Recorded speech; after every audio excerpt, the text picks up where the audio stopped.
est très, très, très fort. J'ai dit, hein, prenez les informations que je vous donne là, gardez ça. eBay nous a pas montré. eBay nous a fait quelque chose là, c'est pas bon. Mais moi, je vais vous montrer ça. Je vais vous montrer ça. eBay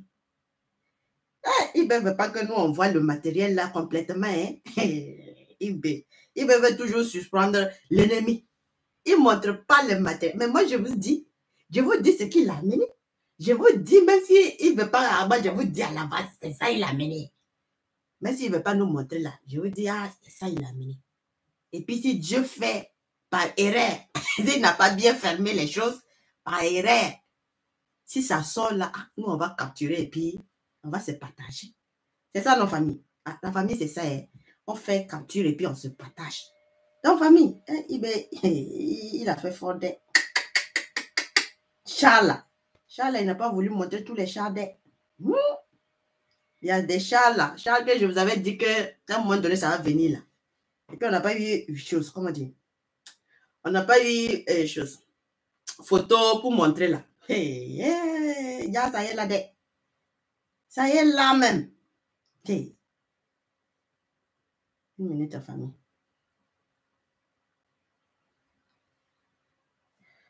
Ça y est là même. Char que je vous avais dit qu'il va amener char. Et puis je vous ai montré le modèle de char là. Il va amener ça. Je vous ai dit que c'est échantillon seulement. Il a présenté la dernière fois là. Il n'a pas voulu qu'on voit le matériel normalement. Il a présenté seulement échantillon. Mais les autres chars, premièrement, que je vous avais dit que ces chars-là vont venir là, avec le modèle que vous avez vu là. Ah, ça y est là-bas. C'est très différent de char qu'il a montré la dernière fois qu'il a remis à l'armée là. C'est pas la même chose. Il dit eBay. eBay. Pas tu veux surprendre l'ennemi, mais laisse, on va partager aussi. Puisque ce qu'il a montré à la population, c'est les chars où il y a les trucs, les roues empunées. Alors que je vous avais dit qu'il y a char qui va venir, c'est pas roue empunée. C'est avec les chaînes là. J'avais dit qu'il y avait des chars qui devraient venir et puis c'était avec chaîne. Il n'a pas montré. Il n'a pas montré chaîne. Avec chaîne là, il n'a pas montré. Hey! Ah! C'est en train de s'utiliser sur le front des. Ils sont en train d'apprendre ça. Char avec les chaînes. Pas avec les roues qu'il a montré devant la télé là. Tout le monde a vu là. C'est pas le même char. Hey, il a amené char là avec chaîne. Donc après, on va faire une petite vidéo et puis je vais enlever le bruit des trucs de canaux là pour qu'on ne signale pas, pour qu'on ne dise pas des trucs de violence. Et puis je vais vous partager, vous allez voir. Ils sont en train de faire formation avec char, avec chaîne là. Dans la famille. En tout cas, bonjour encore. Donc n'hésitez pas vraiment à mettre les pouces j'aime comme on s'aime là. Sinon, ça risque de... Comme la dernière fois, vous voyez, non. Les gens, là, ils n'aiment pas ça. Ils commencent à signaler tout ça. Donc, ça fait que ça se coupe directement. Donc, on va aller sur la reconquête du territoire avant d'arriver aux autres actualités et pouvoir faire quelques analyses par la suite. Donc, on va aller sur l'actualité, sur la reconquête du territoire. Et sur la reconquête du territoire, vraiment, c'est tellement formidable. Ces 2 jours-là, ce qui est en train de se faire. Et quand vous prenez au niveau de la région de l'Est, là, ça travaille seulement. Les 2 jours-là, ça a travaillé là-bas comme pas possible. Donc, en une semaine, vraiment, ils ont tellement travaillé au niveau de Falamboutou, Tawalbougou, Mani. Vraiment, dans plusieurs endroits, ils ont tellement travaillé dans cette région de l'Est-là. Donc, nous disons vraiment félicitations. Plusieurs terroristes ont été neutralisés. Au niveau aussi de Coupelougo aussi. Donc, il y a eu aussi des travaux aussi qui ont été menés par-ci, par-là aussi là-bas. Donc, quand nous voyons au niveau de la région de l'Est, au niveau de Tawalbougou, et je vous ai dit bien que au niveau de Tawalbougou, quand vous prenez Tawalbougou et puis la zone de choses, comment dire, Ougarou, voilà, c'est le fief, en fait, la zone de choses. Les forêts, là, c'est le fief, en fait, des terroristes. Ces terroristes-là, lorsqu'ils quittent le Niger, ils viennent s'installer au niveau de la forêt de Ougarou. Et la forêt de Ougarou, là, est très vaste et très grande que c'est pas facile. Et quand vous voyez ces terroristes-là, ce sont des terroristes souvent qui ont fait des mois et des mois ou bien des années même à vivre dans cette zone-là. et ils ne veulent pas sortir. C'est lorsqu'il y a manque de nourriture ou bien il y a manque de quelque chose comme ça que vous les voyez au fait sortir, se présenter. Voilà, donc vraiment au niveau de Ougarou là, c'est vraiment pas facile. Si vous avez vu aussi, ils ont tenté aussi dans cette zone-là de pouvoir attaquer la mine encore de choses. La mine d'or qui se trouve dans cette zone de Ougarou là. Donc vraiment, c'est pas facile. Donc, une grande base de terroristes a été détruite au niveau de Tawalbougou. Donc, l'armée burkinabé a détruit au cours de la semaine, voilà, dans la zone de Tawalbougou, au niveau du Gourma, une grande base terroriste avec une importante logiciel des camions volés. Voilà, donc c'est ce que je vous disais, des camions volés. Voilà, et il les cache au niveau de la grande forêt de Tawalbougou. La grande forêt, elle est tellement vaste que c'est pas facile. Tu t'amuses là-bas, même tu te perds. Tant que tu n'avais même pas des exécuteurs des eaux et forêts, c'est difficile. Et cette zone-là, elle est tellement risquée depuis 2018. Là, cette zone-là, c'est vraiment la cachette aussi des terroristes à quelque part au niveau de la région de l'Est. Là. Donc, vraiment, c'est pas facile. Donc, nous disons bravo, bravo. Voilà, pour d'avoir démantelé cette grande base terroriste au niveau de Tawalbougou avec la récupération d'une logiciel importante des camions volés. Voilà, donc nous disons bravo, bravo de continuer toujours dans cette reconquête. Et vous savez qu'au niveau de Tawalbougou, il y a l'installation aussi du BIR. Voilà, du BIR qui est là-bas. Donc, ça fait vraiment un très bon travail, un très grand travail. Voilà, donc vraiment, les choses, la sécurisation, là, petit à petit, voilà, nous allons y arriver. Donc, les vecteurs aériens ont pris l'assaut, voilà, et ils ont pu bombarder cette zone. Ensuite, nos éléments aussi ont pu aussi être déposés aussi pour pouvoir ratisser aussi cette zone, même si elle est trop vaste, voilà, donc vraiment, bravo, bravo, et continuez toujours dans ce sens-là.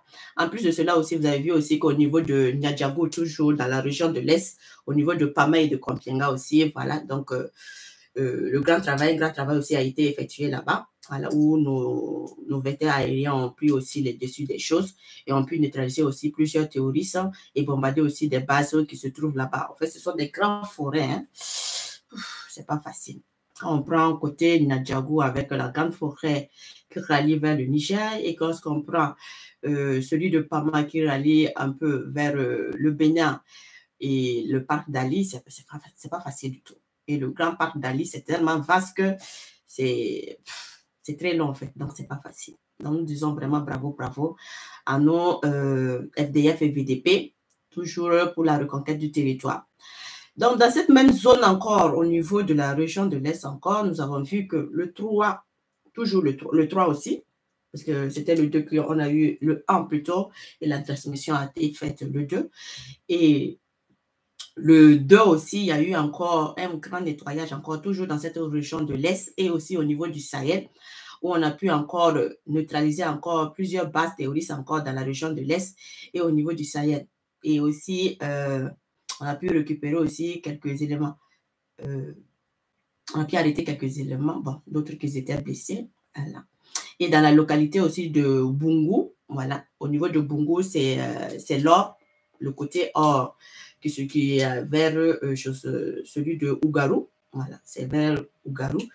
Donc, ils ont tenté d'attaquer ce convoi à quelques kilomètres de Taori, voilà, dans la région de l'Est. Donc, l'assaut, nos combattants ont pu repousser l'attaque et l'assaut des vecteurs aériens ont terminé la chose. Donc, nous disons vraiment bravo, bravo à nos FDF et VDP, toujours dans la reconquête du territoire.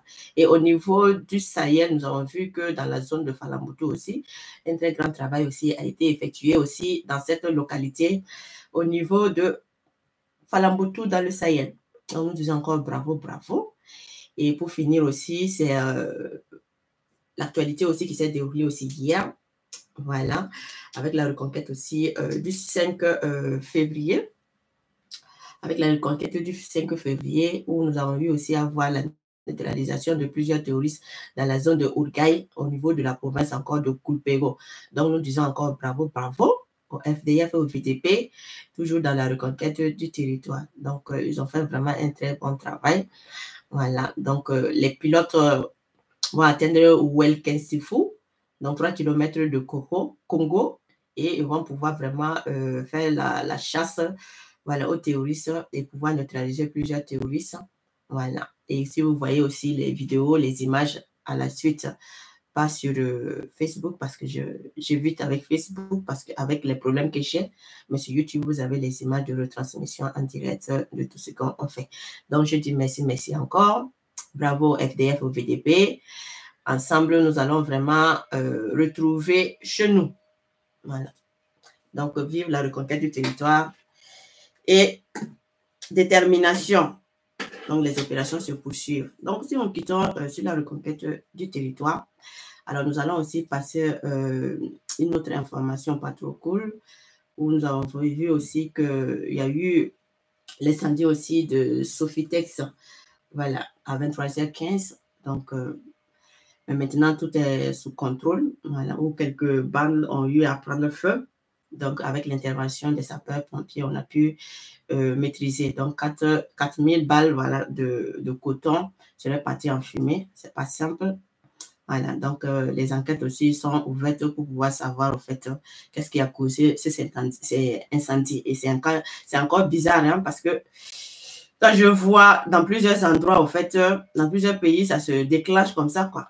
Ça se déclenche, ça prend feu comme ça, on ne comprend pas ce qui se passe.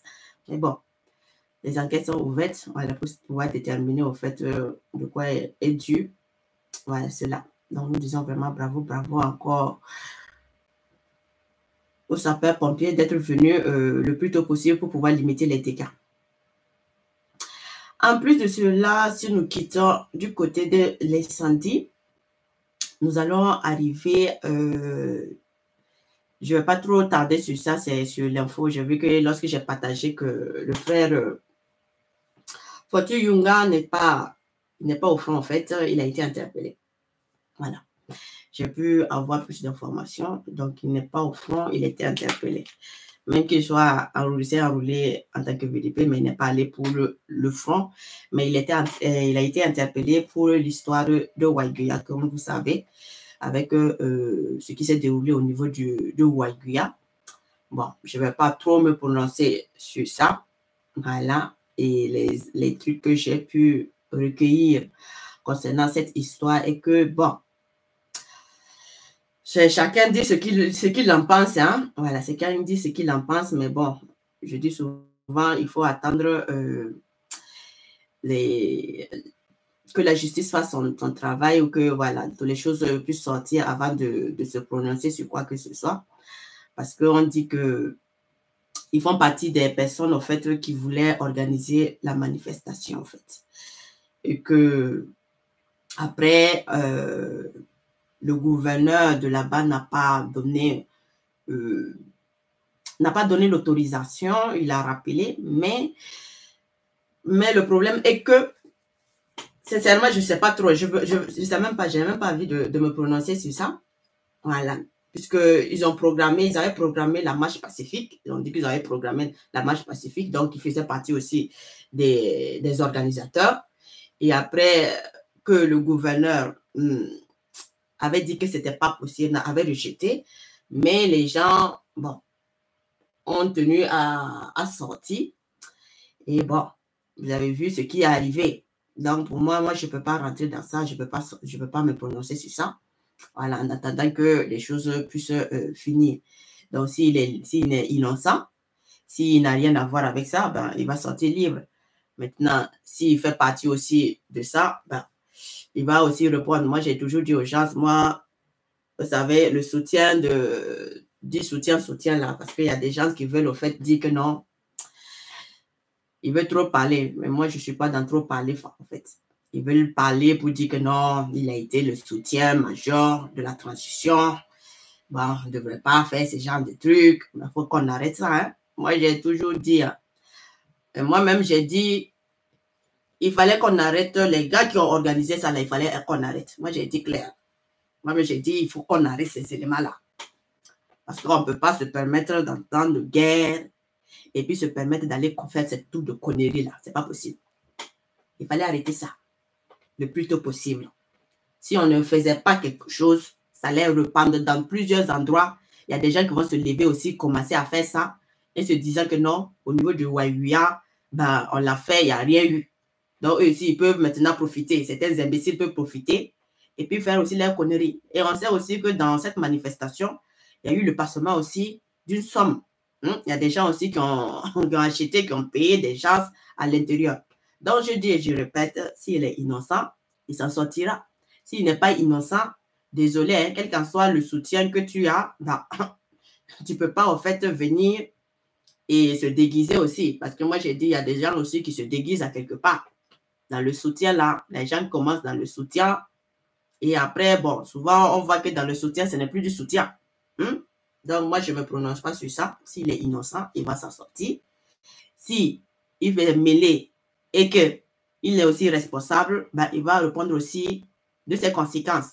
Voilà, on n'a qu'à arrêter ça parce qu'on veut jouer toujours dans l'émotion. On dit non, non, non.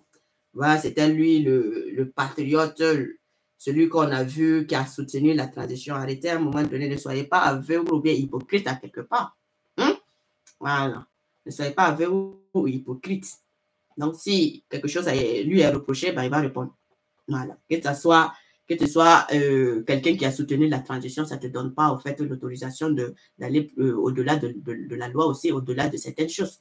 Non, non, non, on n'a qu'à arrêter ça. Voilà. C'est ça, moi, je disais toujours aux activistes, là, faites très attention. Arrêtez de rentrer dans certaines histoires. Parce que quand vous allez rentrer dans cette histoire et puis dire, vouloir prendre la justification que vous avez été là pour soutenir la transition, mais ça passe pas, hein. Voilà. Et tout le monde n'a qu'à le savoir. Si vous avez été utilisé, vous allez répondre. La meilleure des choses, c'est de ne pas rentrer. La meilleure des choses, c'est de ne pas rentrer. Quand les gens vous proposent certaines choses, ne rentrez pas là-dedans. Voilà, ne rentrez pas là-dedans. Et puis là, tout le monde est tranquille. Moi, je ne peux pas défendre quelqu'un pour défendre. Hein. Je ne défends pas ça. Donc, s'il est libre, s'il est innocent, il va se sortir. Donc, c'est ce que je voulais dire à propos de cette histoire avec Franklin Nyonga. Voilà. Et ensuite de cela aussi, famille, si vous me permettez, alors, on va aussi aller du côté de la CEDEAO. Mais avant d'aller au niveau du côté de la CEDEAO, on va passer l'information de la construction de l'usine de transformation d'Anaka au niveau de Péni. Voilà, donc l'unité de transformation d'Anaka Gebana se lance dans la production à grande échelle. Les travaux de construction de son usine dénommée Impact Factory. Donc, on démarré le 2 février dernier dans la commune de Péni. Donc, et l'Impact Factory pourra transformer 200 tonnes d'amande de cailloux, 40 tonnes de manque séché, promoteur et espérer générer environ 1800 emplois pour les habitants de la localité. Donc, voilà, donc on regarde. Quand c'est pas les trucs tout en poussant là, je suis pas trop, j'aime pas trop comme ça, quoi. Voilà. Quand c'est nationalisé, voilà, là c'est bon. Sinon, c'est une entreprise. On dit Emaga apporte des noix de cajou, de mangue séché principalement vers l'Europe. L'entreprise est établie à Bobo du Lasso où elle s'approvisionne des noix de cajou en manque auprès de plus de 3000 petits exploitants agricoles. Donc, l'opération depuis 2006, Gebana, Burkina Faso, est détenue majoritairement par Gebana AG, une société suisse, en fait. Voilà. Donc, comme ce n'est pas un truc national, voilà, c'est une société suisse. Donc, la construction des chaînes d'approvisionnement alimentaire intégrées durables pour les marchés B22. Ça, c'est mon domaine. Business to business et BDC, business to consumer.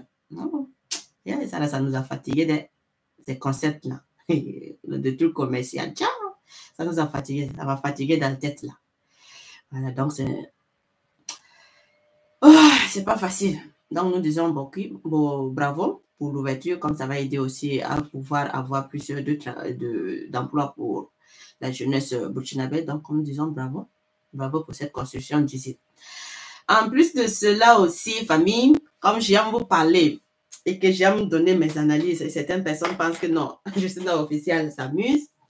Vous vous rappelez, lorsque je vous ai, il y a des gens qui sont sortis pour dire que non, et que la CEDEAO, lorsque la CEDEAO nous donnait de l'argent, il ne faut pas qu'on va prendre, ou que certaines personnes ivoiriennes ne comprenaient rien, qui disaient que les constructions des maisons humanitaires que Alassane Dramane Ouattara est en train de construire là-bas, ben, c'est pour nous les choses. Les Burkinabés, et c'est l'État ivoirien qui a construit de ses propres fonds, je vous ai dit, Tchaka. Ceux qui ne savent pas peuvent aller vomir ces conneries-là. Et je vous ai dit comment le financement pour la construction des maisons humanitaires, ça s'est fait avec quelles sont les personnes, les collaborateurs qui font. Et je vous ai bien dit que la CEDEAO, nous cotisons au niveau de la CEDEAO, nous payons la CEDEAO. Et lorsque aussi la CEDEAO aussi a amené aussi quelques vivres au niveau du Burkina Faso, ou que les apatrides ont voulu soulever ça, et pour dire que non, ben, si on dit que la CEDEAO ne fait rien, on va dire que la CEDEAO nous donne des vivres. Mais il faut qu'on arrête ça. Je vous ai dit que ce n'est pas gratuit et que nous, on ne peut pas continuer à payer, à cotiser pour la CEDEAO gratuitement pour que ça puisse profiter à d'autres pays. Et lorsque ça est dans notre tour, là, nous, on va dire non, non, on ne veut pas. Je vous ai toujours dit que nous, on cotise dans la CEDEAO. Mais il y a les gens qui n'ont rien compris. Les gens qui pensent que non, en fait, Justine officielle, elle m'a essayé rien. Donc, ça vous permet de comprendre, au fait, lors de la sortie du ministre de l'économie, à savoir, au fait, ce que la CEDEAO perd lorsque nous allons quitter la CEDEAO, parce que nous payons, je vous ai dit que dans l'année, nous payons des cotisations. Alors, chaque année, nous payons 45 milliards de francs CFA. Chaque année, nous payons 45 milliards de francs CFA. Donc, ce n'est pas gratuit, la CEDEAO. Ce n'est pas gratuit. Donc, si nous quittons cette CEDEAO aujourd'hui, ça veut dire que nous avons 45 milliards dans nos poches. Avec ces 45 milliards, imaginez, si on faisait chaque année, c'était comme ça, une usine chaque année. 45 milliards, une usine chaque année. Une usine chaque année, ou bien 2 usines en tout cas. On ne sait pas, 45 milliards, ça peut faire au moins ces 2 usines, quelque chose, ou 3 usines comme ça. Vous imaginez, depuis qu'on a été dans cette merde de la CEDEAO-là, hein, pendant 27 ans, on est venu, on est rentré dans cette CEDEAO-là pendant 27 ans. On n'a pas prendre le temps de 27 ans, bon, 30 ans. Imaginez 30 ans s'il y avait 3 usines chaque fois dans cette CEDEAO-là. Aujourd'hui, on était à combien d'usines au niveau du Burkina Faso?